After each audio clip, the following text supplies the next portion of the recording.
जय हिंद फ्रेंड्स। यहाँ पे देखेंगे जी सैट 7R। बहुत ही इम्पोर्टेंट टॉपिक है ये, साइंस एंड टेक को लेकर के आपके जीएस पेपर के लिए। इसको देखा जाएगा क्या इम्पोर्टेंट टॉपिक है, इसको समझा जाएगा, प्लस इसकी बैकग्राउंड डिटेलिंग भी आपको मैं यहाँ पे दे दूंगा। तो इसको देखा जाए सबसे पहले तो इसरो के बारे में भी बताऊंगा, मैं पूरी डिटेलिंग बताऊंगा जो भी इम्पोर्टेंट होगा आपके एग्जाम्स के पर्सपेक्टिव से। इसरो ने यहाँ पे लॉन्च किया है दोस्तों जी सैट 7R, इंडिया की हैवीएस्ट, याद रहे, heaviest communication satellite. This is very very important, you have to remember this point. This is very heaviest, it means India's heaviest communication satellite it is. तो यहाँ पे इसरो ने इसको launch किया है जी सैट 7R, CMS-03 भी इसको बोलते हैं, ये चीज़ें याद रखिएगा। और ये सक्सेसफुली लॉन्च किया गया है कहाँ से? STSC, Satish Dhawan space centre, Sriharikota. अब आप लोगों से मेरा एक क्वेश्चन है यहाँ पे, ये किस स्टेट में स्थापना इसका हुआ है? तो आप लोगों को स्टेट जाके कमेंट सेक्शन में जरूर से लिखना है कि श्रीहरिकोटा है कहाँ, ठीक है। इसको लॉन्च किया गया है Indian navy advance communication satellite जी सैट 7R CMS-03, ठीक है। अब इसकी जो वेगिंग कैपेसिटी है वो 4400 kg यहाँ पे ये लेकर के गई है। तो ये डेवलप किया गया है, जो कि बहुत इंपॉर्टेंट है। हैवीएस्ट सैटेलाइट बता दिया हूँ, टिल डेट ये चीज़ें चल रही हैं। लॉन्च व्हीकल आती है उसके बाद, इंपॉर्टेंट, ठीक है। देखिए सैटेलाइट, एक सेकेंड यहाँ पे आप समझ जाएंगे तो समझ जाएंगे। Satellite plus LV launch vehicle, ये दोनों अलग अलग वाली बातें हैं, ठीक है। सैटेलाइट क्या है? सैटेलाइट हो गई पैसेंजर, लॉन्च व्हीकल क्या हो गई? बस। बस के अंदर क्या क्या रहते हैं? पैसेंजर। तो ये इंपॉर्टेंट चीजें हैं जो आपको समझना पड़ेगा। बस किसको लेकर के जाएगी? पैसेंजर को। तो यही इस प्रकार से आप समझ सकते हैं। तो लॉन्च व्हीकल क्या है यहाँ पे? LVM-3, इंपॉर्टेंट है, वेरी वेरी इंपॉर्टेंट क्वेश्चन आएगा, तो ये चीजें इंपॉर्टेंट है, आपको याद होना चाहिए। LVM-3, ठीक है, इससे लॉन्च किया गया है।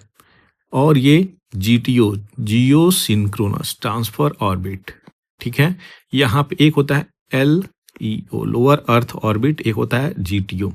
तो जियो सिंक्रोनस ट्रांसफर ऑर्बिट में इसको डाला गया है।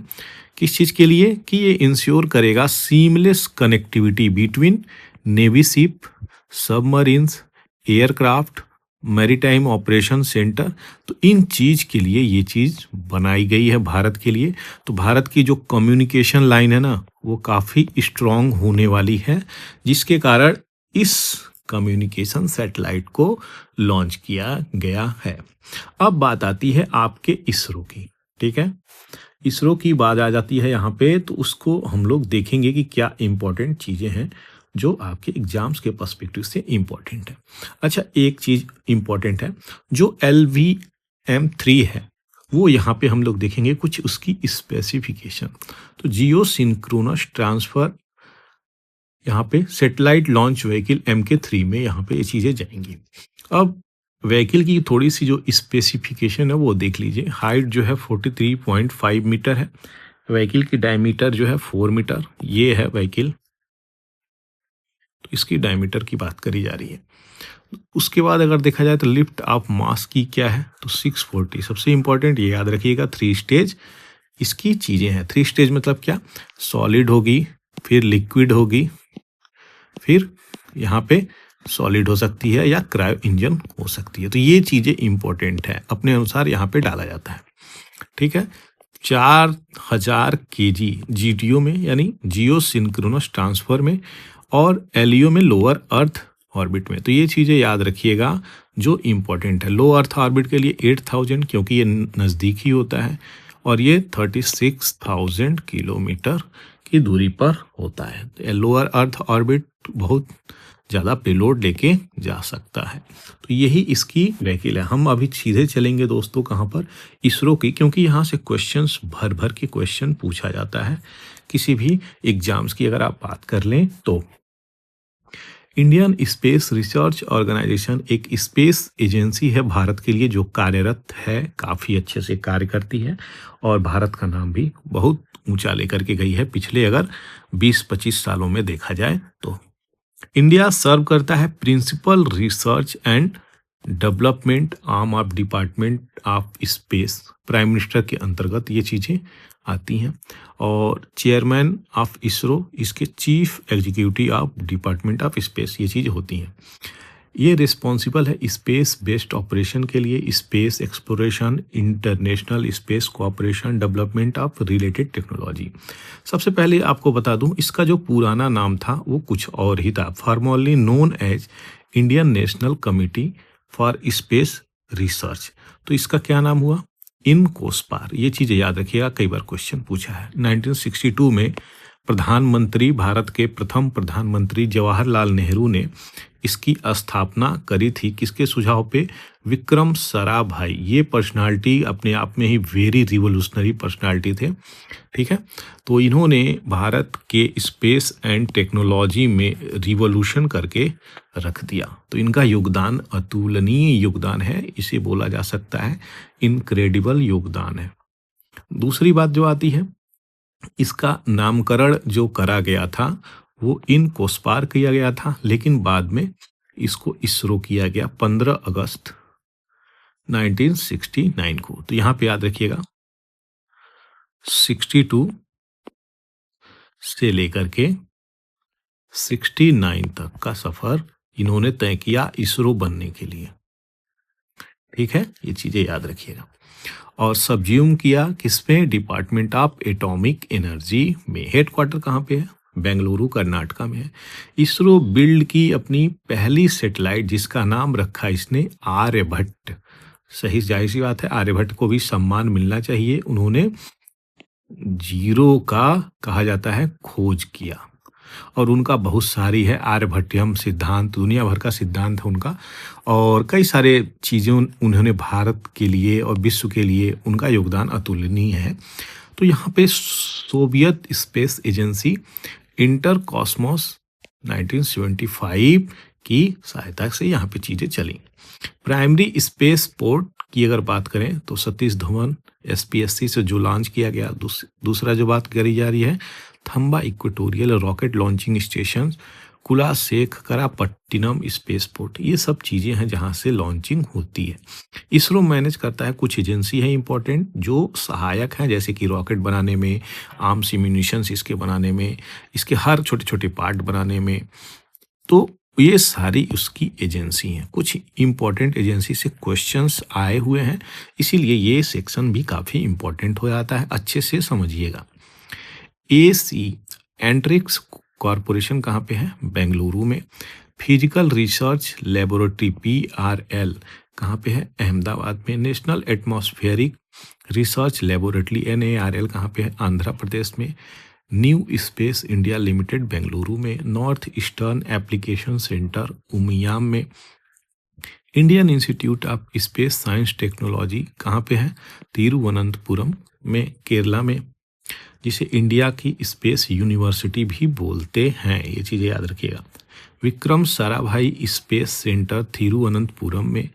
Liquid propulsion system centre Thiruvananthapuram में और बेंगलुरु में। Bengaluru national atmospheric research laboratory Tirupati में। स्पेस एप्लीकेशन सेंटर सैक जिसे बोलते हैं, ये इंपॉर्टेंट है, यहाँ से बना भी है क्वेश्चन, अहमदाबाद में। ये तो थी इसकी एजेंसी जो इम्पोर्टेंट है। अब ऑर्गेनाइजेशन और स्ट्रक्चर को भी देख लिया जाए क्योंकि इम्पोर्टेंट हो जाता है। सबसे पहले प्राइम मिनिस्टर आते हैं और स्पेस कमीशंस यहाँ पे आती है। उसके बाद आती है डिपार्टमेंट ऑफ स्पेस, उसके अंतर्गत आता है आपका इसरो, ठीक है। अब ये जो बॉडी अभी आपको मैंने यहाँ पे बताया है, ये बॉडीज, ठीक है, ये सारी बॉडीज इसी अंतर्गत में आ रही हैं, इसरो की यूनिट है, ठीक है, जो इम्पोर्टेंट है।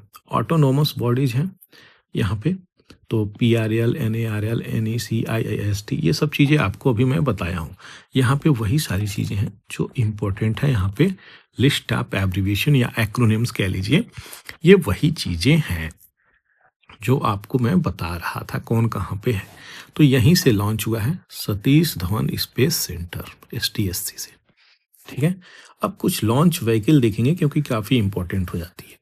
सबसे पहले शुरुआत करी थी भारत ने SLV-3 से, जिसकी हाइट 22.7 मीटर थी और 17 टन ले जाने की काबिलियत थी। प्रोपल्सन केवल सॉलिड इसमें यूज हुआ था और LEO में ये चीज़ें जा सकती थी, जिसे लोअर अर्थ ऑर्बिट कहते हैं। उसके बाद आती है ASLV, इसमें भी पूरी की पूरी सॉलिड थी LEO के लिए। उसके बाद आती है PSLV, ये क्रांति ला देती है PSLV SL। तो ये 320 टन की लिफ्ट कैपेसिटी होती है। सॉलिड और लिक्विड इसमें पावर फ्यूल यूज होता है। तो ये पहली है भारत की जो सन सिंक्रोनस पोलर ऑर्बिट में चली जा सकती है, तो याद रखिएगा। GSLV आती है और ज़्यादा रिवॉल्यूशन लेकर के आ जाती है। ये 414 टन की कैपेसिटी, सॉलिड, लिक्विड और क्रायोजेनिक इंजन। क्रायोजेनिक क्या होता है? वही नाइट्रोजन बेस्ड इंजन कह रहे हैं, फ्यूल। ठीक है, तो सॉलिड फ्यूल, लिक्विड फ्यूल और क्रायोजेनिक GSLV में यूज होता है। GSLV Mark 3 अभी तक का सबसे ज़्यादा वो था। ठीक है, ये पावरफुल इंजन, तो 614 टन के आसपास सॉलिड, लिक्विड और क्रायो लेकर के जाती है GTO में।